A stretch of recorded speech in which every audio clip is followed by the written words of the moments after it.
textbooks down the road for the last 40 years. And today I have my special guest. She is the combat midwife by the order of 100,000 U.S. Army combat medics, flight medics, and SOF medics as well, none other than Miss Jessica Arno. Miss Jessica, welcome on Book One on Review. And can you please introduce more about yourself that I miss? Yeah, thank you so much for having me. Yes, I'm known as a combat midwife. I've spent most of my career training the military in special operations, medicine, and field medicine, so they can do awesome deployments all over the world for humanitarian missions, but also support them during warfare.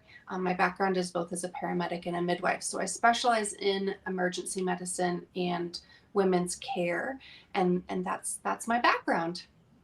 Yes, and thank you so much for sharing your knowledge and wisdom to the world, Miss Jessica. Thank you. And today let's talk about emergency preparedness for home birth, how to stay calm, confident, and ready when plans change.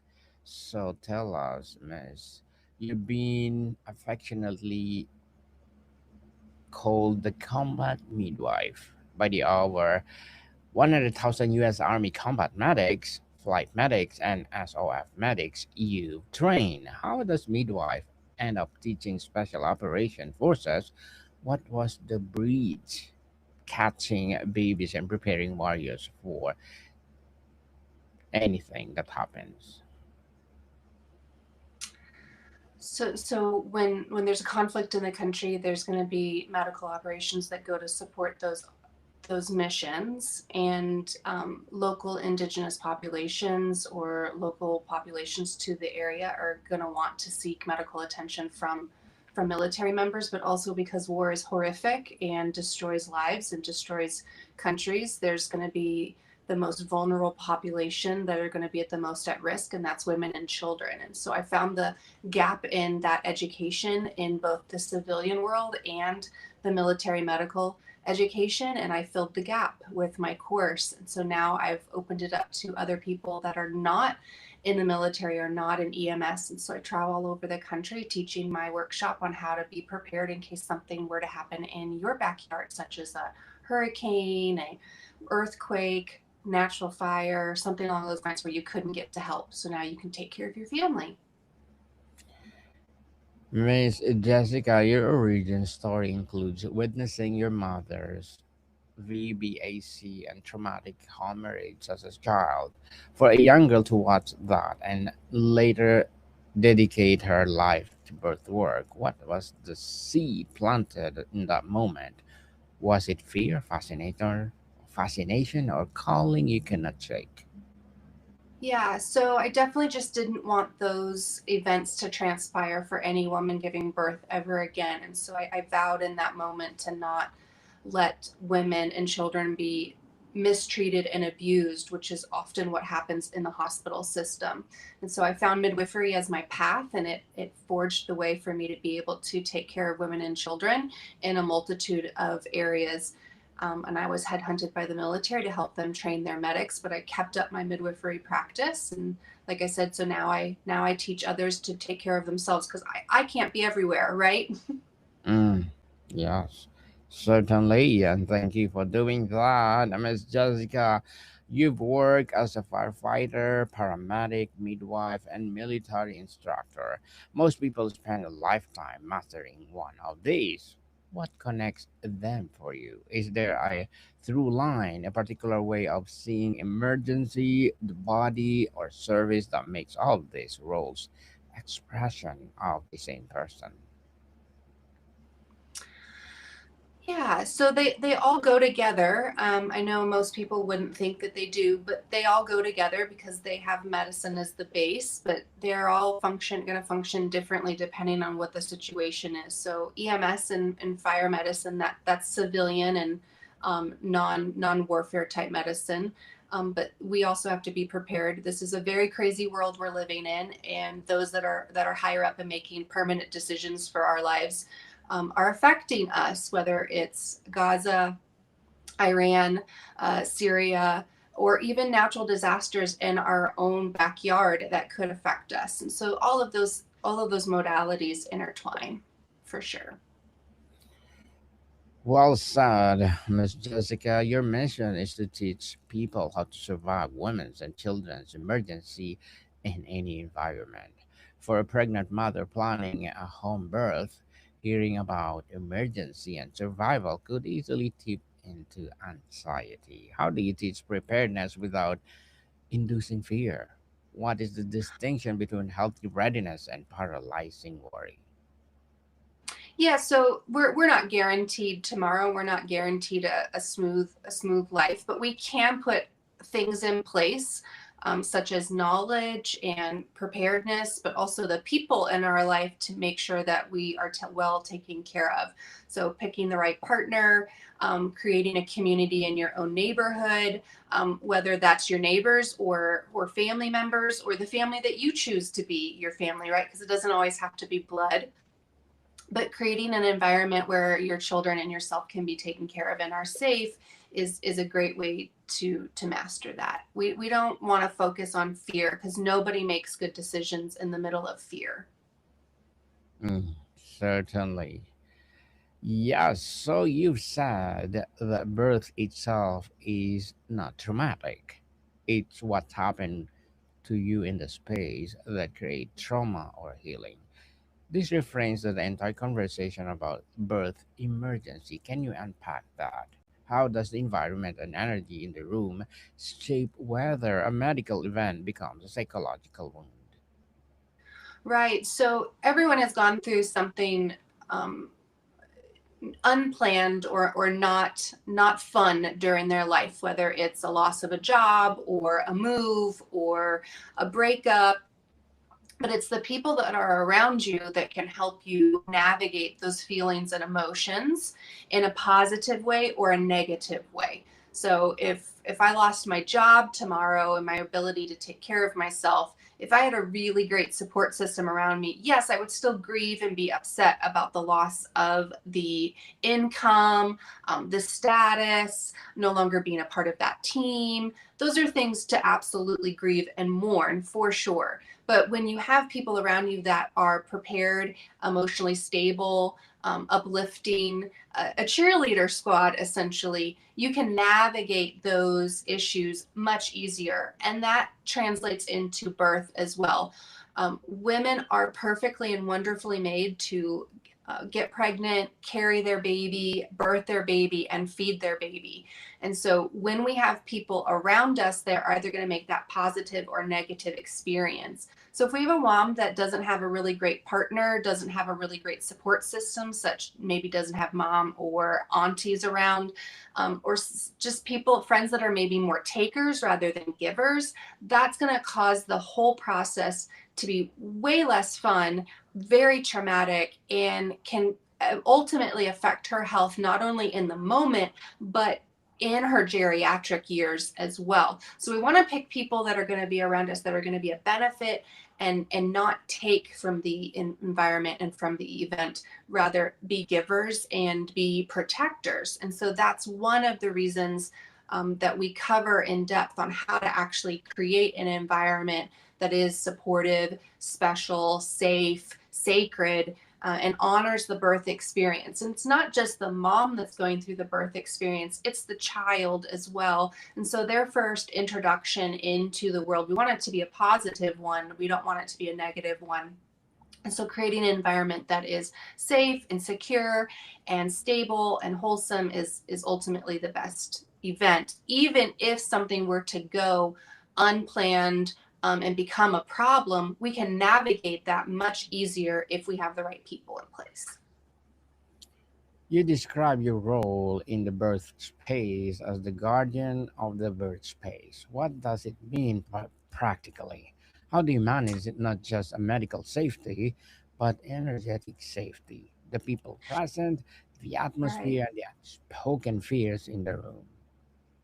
I don't have a problem as a midwife being the bad guy if I need to. So if I need to remove someone or something from the birth space, I have no problem doing that because I know that the effect that's going to have on a mom is going to be long term. In example, I've had patients that are in the middle of giving birth, whether they're pushing or laboring really hard, and they've had somebody that's in the space that's constantly being that whisper in their ear, either by body language, the things they say verbally, the way they're presenting themselves in the room, that are just negative Nancy's. And we need to remove those people. Or it could be that their heart is in the right place and they are super supportive, but they're dealing with their own fear, their own insecurities.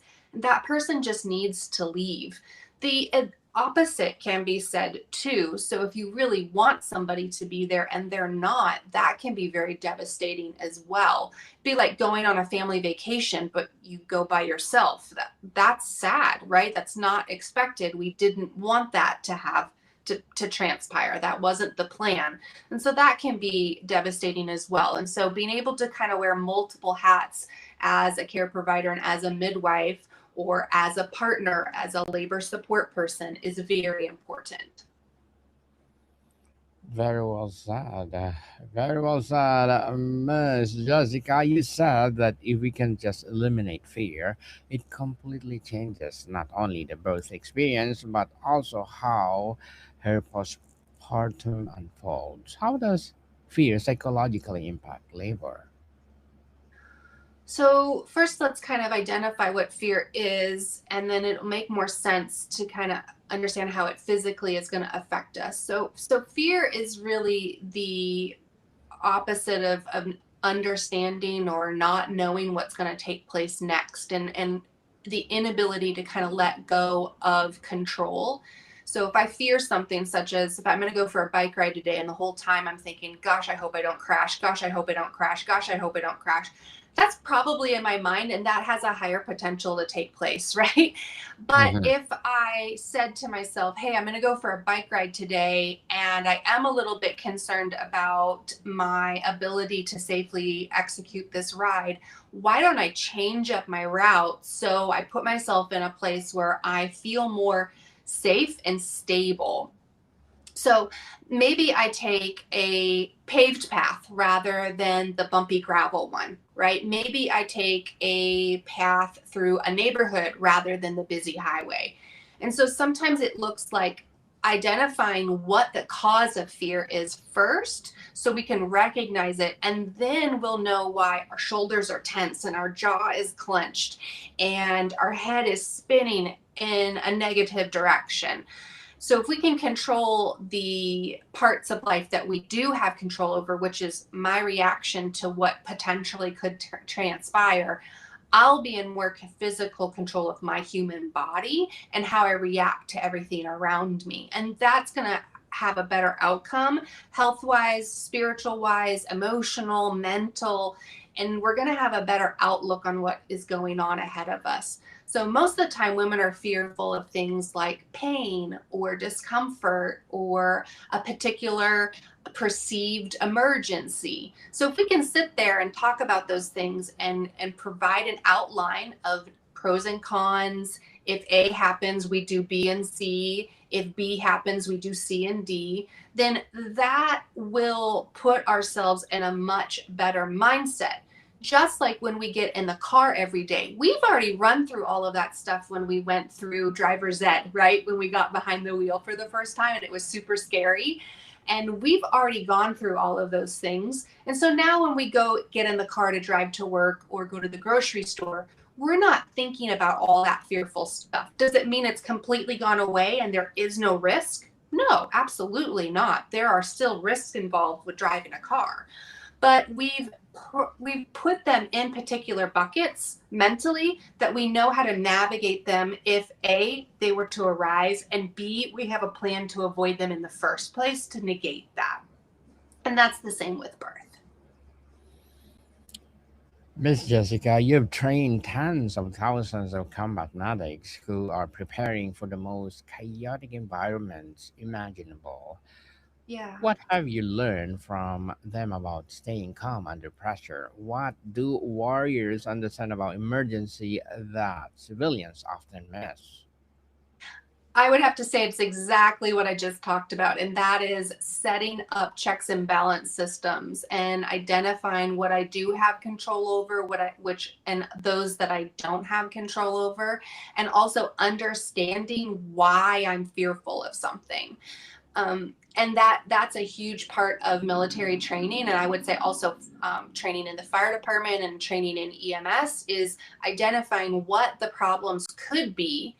Am I properly trained to handle those? And if not, let's address that. And then execute my training. So train on those items I've already mastered and make sure that they become more second nature rather than things I trained about a year ago, right? And now I don't have that muscle memory. So staying on top of those skills constantly is a huge part of education, but also a huge part of just navigating life and feeling more comfortable in your own human body. Hmm. Yes, indeed. And you've written for EMS World magazine on navigating out of hospital birth transfer. For a home birth midwife or a family planning a home birth, what is the most important thing to understand about the moment when transfer becomes necessary?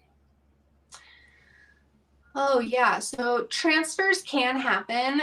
So when there have been issues that have arisen during the labor or delivery or postpartum period, and they're not staying on that normal pathway, it can be necessary at times to seek higher care. While that is very rare and not common, in the out of hospital in a planned out of hospital birth, it can happen. And so again, going back to who do you have around you, creating a really really good team. Does your partner know what to do if 1, 2, and 3 happens? Do you trust and feel secure with your care provider, such as your midwife?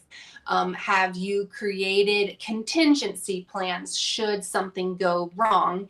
And then who are you relying on in an event of an emergency? So is that EMS and 911? Is that you're going to transport yourself via private vehicle? So again, a lot of planning goes into a planned out of hospital birth, whether that's a birth center or a home birth. Mm. Well said, Ms. Jessica. And you've delivered babies in Afghanistan refugee camp. Can you share something from the experience, a moment, a mother, a birth that fundamentally changed you understand your work? What does birth look like when everything normal and has been stripped away?